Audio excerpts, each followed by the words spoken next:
Match very interesting. Karachi Kings on top, 3 wickets burst by Mohammad Aamir. और उसके बाद गेम कैसे चेंज हुआ, किससे ज्वाइन की पार्टी, स्कोर कार्ड पे पहले नजर डालते हैं. Let's have a look of what happened. So after very bad start हमने फिर देखा कि रॉबिन पावल, कैटबोर और हसीबुल खान ने रन डाले 64, 56 एंड 50 और वो लोग स्कोर बोर्ड को ले गए 197 फॉर 5. और फिर चेज में कराची किंग्स के आई थिंक पेशावर जिले में बोल्ड रियली वेल. अजमतुल्लाह ने 3, आमिर जमाल 3 और मुजीबुर रहमान ने 2 विकेट्स ली. एंड ओनली प्लेयर जो कैप्टन थे इमाद वसीम जो स्टैंड आउट गए फॉर 57. ठीक है, सो ये था स्कोर कार्ड.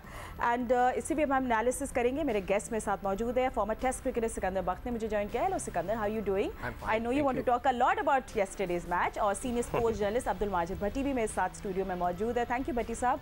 आई नो आपने पिंडी जाना है तो आपको जल्दी सही टाइम पर हमने पकड़ लिया है. एंड हमारे साथ है former test cricketer Abdul Razzaq जो अपने कल के मैच के एनालिसिस देंगे. तो रज़ाक, सबसे पहले आपके पास आती हूँ, फिर मैं अपने स्टूडियो गेस्ट से भी बात करूँगी. आई मीन 2 for 3 पेशावर ज़ल्मेदा. इसके बाद उन्हें जो रिकवरी की है उसका क्रेडिट तो देना चाहिए उनको, क्योंकि अच्छे बलों के हाथ पैर भूल जाते हैं व्हेन दे सी कि भाई ये 3 डाउन.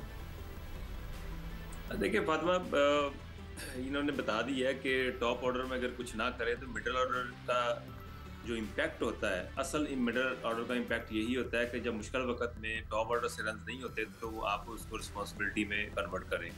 और जिस तरह हसीबुल्लाह खेले हैं, कैटमोर खेले हैं, पावल खेले हैं, तो उन्होंने बड़ा अच्छा फिनिश किया. और अच्छी बात यह है कि इनका स्ट्राइक रेट बहुत अच्छा था. इसकी वजह से 197 रन बने. आमिर जमाल ने 5 बॉलों पे 13 रन बना दिए, वो भी बड़े क्रुशियल थे उनके लिए.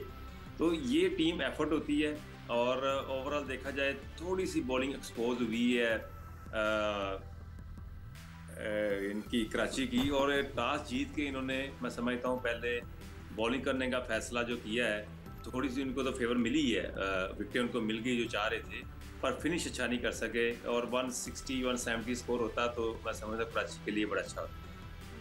ठीक है सिको, हम लोग सब सुबह चाय पे हर कोई ये बात कर रहा था. I know you enjoying your hot tea as well. और टी ये थी कि इमाद का कहना कि we did not bowl well, yorkers कराने चाहिए थे. And so what do you think of all the conditions as well? मतलब कि स्पिनर्स के लिए भी टफ था, क्यों नहीं यॉर्कर्स करा रही थी? बट अच्छा स्पेल था आमिर का शुरू में.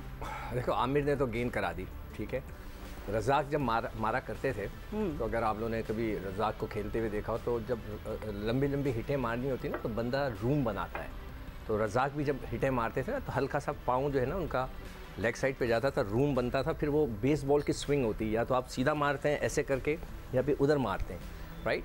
तो मुझे ऐसा लगता है कि जो हमारे जो जितनी भी ये बॉलर्स हैं ना, ये मैचेस नहीं देखते. इस वक्त दुनिया का जो पाकिस्तान में सबसे अच्छा बॉलर चल रहा है वो चल रहा है शाहीन. आप उसकी लेंथ तो देखें वो कहाँ कराते हैं. हम कल क्या जिक्र कर रहे थे कि वो यॉर्कर लेंथ के ऊपर बिल्कुल जड़ों के अंदर गेंद करते हैं ताकि प्लेयर को रूम ही ना मिले. कल उन लड़कों ने ये जो 2-3 लड़कों के मैंने लिख कर लाया था, एक तो आमिर यामीन, फिर एक ये आकिब जावेद. यार इन लोगों ने ऐसी गेंदें की है कि आ बैल मुझे मार, आ बैल मुझे मार. वो पावल मारा था, ठीक है, 10 ओवर के अंदर जो है वो स्कोर बराबर ही था, इतना कोई ख़ास नहीं था. वो उसको of side off stump shot of length गेंद करे तो उसने भी खूब तुम गेंद को मारा है. मुझे एक बात समझ में नहीं आती, वसीम अकरम वहाँ पे दुनिया का सबसे बड़ा बॉलर हम उसको कंसिडर करते हैं, ऑल टाइम ग्रेट. वो वहाँ पे कोचिंग पे बैठे हैं, या तो उनकी कोचिंग का असर नहीं होता या वो बता नहीं पाते कि भाई यॉर्करें करो, जड़ में मारो, उसको रूम तो मत दो.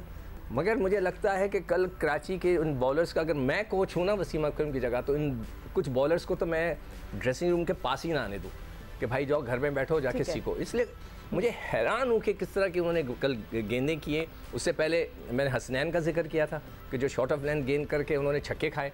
कल उन लड़कों ने जो है शॉट ऑफ गेंद करके छक्के खाएं और अजीब व गरीब बॉलिंग की है जो मेरे समझ से बाहर है कि ये किस किस्म की बॉलिंग की है. और आमिर के अलावा सही बात है भट्टी साहब, आमिर के स्पेल के बारे में भी जो भी हो जाए, नो कराची किंग्स मैच हार गया, आई थिंक बहुत टाइम तक लोग बात करेंगे. It was good to see him back अपने मोमेंटम में.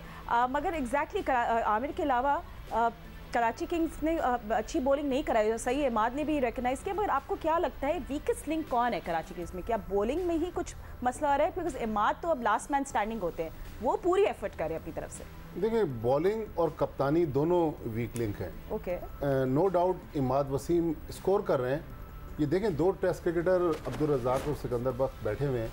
मेरा इनसे सवाल है कि जब पावल और हसीबुल्लाह की पार्टनरशिप लगी, लेफ्ट हैंडर हसीबुल्ला खेल रहे हैं, तो आमिर के जो 2 ओवर आपने आखिर के लिए रखे हुए थे, वहाँ आप आमिर को क्यों नहीं लेकर आए?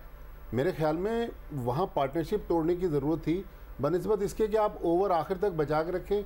आखिर में तो फिर वो जो आमिर जमाल था उसने भी मोहम्मद आमिर को छक्का मार दिया। लेकिन मेरे ख्याल में कप्तानी जो है, टॉस जीतकर पहले बैटिंग करना चाहिए था, नंबर 1 ये गलती हुई। फिर दरमियान में एटलीस्ट 1 ओवर देकर आमिर को चेक करना चाहिए था।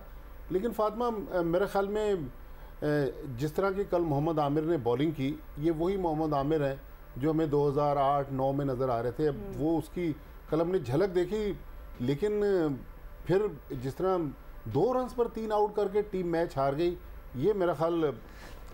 एक और चीज़ जो भट्टी साहब ने जैसे बात की ना कप्तानी की, मेरा ये असूल है, या मैं समझता हूँ, आप रज़ाक से भी एज अ क्रिकेटर आप उनसे भी पूछ सकते हैं कि जब एक लड़के ने आपको रन थ्रू कर दिया, 2 ओवर में 3 उड़ा दिए, तो आप एक एक्स्ट्रा ओवर कराओ ना उससे, उसी ओवर करा दो। I'm going to take that question and throw that to Alia because वो भी मेरे साथ मौजूद है। आलिया, exactly, इतने अच्छे स्टार्ट के बाद you need that bowler to come back again and you know, and because इतना threatening थे at that moment, मगर फिर obviously मैच उनके हाथ से स्लिप हो गया।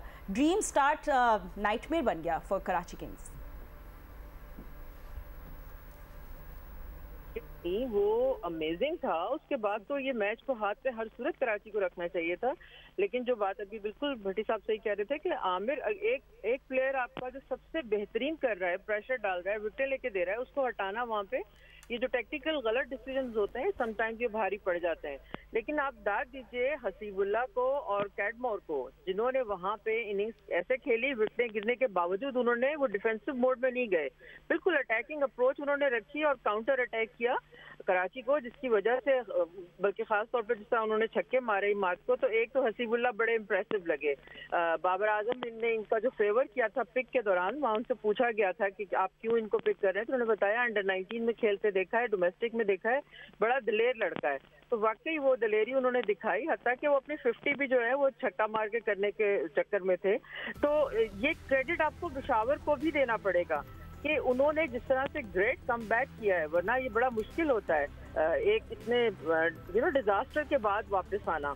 तो इस लिहाज से T20 पिंग पोंग टाइप का गेम है फातिमा, जहाँ पे आप कहीं आप ऊपर जा रहे हैं, कहीं नीचे जा रहे हैं, जहाँ पे आप अपने की मोमेंट्स को अगर आप एक्सप्लॉइट ना कर सकें, वहाँ पे फिर आप डेफिनेटली गलती करते हैं और बैकफुट पे दोबारा चले जाते हैं, जो कि कल कराची ने किया। अफसोस हुआ क्योंकि कराची इतनी बड़ी टीम है, इतने मजे के प्लेयर्स उनके पास हैं, लेकिन हमें जो गौर तलब बात है वो ये कि जब पिक होती है तो वहाँ पे जो लोग कॉम्बिनेशन बनाते हैं, हारना जीतना तो होता है, लेकिन ये बहुत मैटर करता है कि आप किस प्लेयर को पिक कर रहे हैं। जिस तरह आप सिक्कू भी कह रहे थे कि बास प्लेयर्स ऐसे हैं, बाय द वे आपने अगर टेलीविजन पे देखा हो, वसीम अकरम उठे थे और जाके उन्होंने बात की आकिफ से, और उसके बाद वो बड़े गुस्से में थे और बहुत थ्रू आउट उनका मूड जो था वो बहुत एग्रेसिव नजर आ रहा था। वो बार बार प्लेयर्स को और इमाद से भी बात कर रहे थे, समझाने की कोशिश कर रहे थे, लेकिन समहाउ ऐसा होता है और पेशावर जो है वो मोमेंटम अपने साथ ले गया। तो आज देखें कि thing is that I don't know, some hope for Karachi कि they still in the tournament, तो कुछ भी हो सकता है। I mean never say never. Stay with us. Razzaq आपके पास दोबारा आएंगे, यू नो, जिससे पहले हम कराची किंग्स वाले मैच को रैप अप करें, थोड़ा सा और आप एनालिसिस ज़रूर करें। I really want to hear from you Karachi Kings के बॉलर्स के, जिस तरह आपने कल देखा एंड जिससे सिक्कू भी बता रहे थे। देखिए, ओवरऑल हम जो चाह रहे हैं, यहाँ PSL हो रही है कि यहाँ जो पाकिस्तानी प्लेयर है वो परफॉर्म करें, और मोहम्मद आमिर ने बड़ी अच्छी बॉलिंग की, और बिल्कुल सही है कि सम टाइम कैप्टन के ज़हन में नहीं होता बॉलर को सही तरह यूटिलाइज कर सकते। ये चीज़ें चलती रहती हैं, गलतियाँ तो बंदा करता ही करता है, तो ये भी पार्ट ऑफ एक गेम है। पर हम चाह रहे हैं कि PSL में जितने भी मैचेस हो रहे हैं, पाकिस्तानी प्लेयर परफॉर्म करें, बैटिंग में और बॉलिंग में भी पाकिस्तानी प्लेयर परफॉर्म करें, तो फिर जाके हमें ज़्यादा अच्छा लगेगा, क्योंकि हम डेवलपमेंट की तरफ जा रहे हैं। हमें वो प्लेयर चाहिए जो पाकिस्तान को रिप्रेजेंट करें और ICC के जो T20 वर्ल्ड कप होते हैं टूर्नामेंट, उसमें जाकर अच्छा परफॉर्म करें। और अगर देखा जाए पेशावर की तरफ से हमारे जो बॉलर थे उन्होंने इतनी अच्छी बॉलिंग नहीं की जितना कि मुजीबुर-रहमान ने और अजमतुल्ला उमर ज़ई ने बॉलिंग की है, तो इसकी वजह से मैच थोड़ा सा वापस आया है पेशावर की तरफ। मैं चाह रहा था कि अरशद इकबाल, वहाब रियाज और आमिर जमाल थोड़े से एक्सपेंसिव रह गए आखिर में, तो उनको भी और ज़्यादा पार्टिसिपेट करना चाहिए।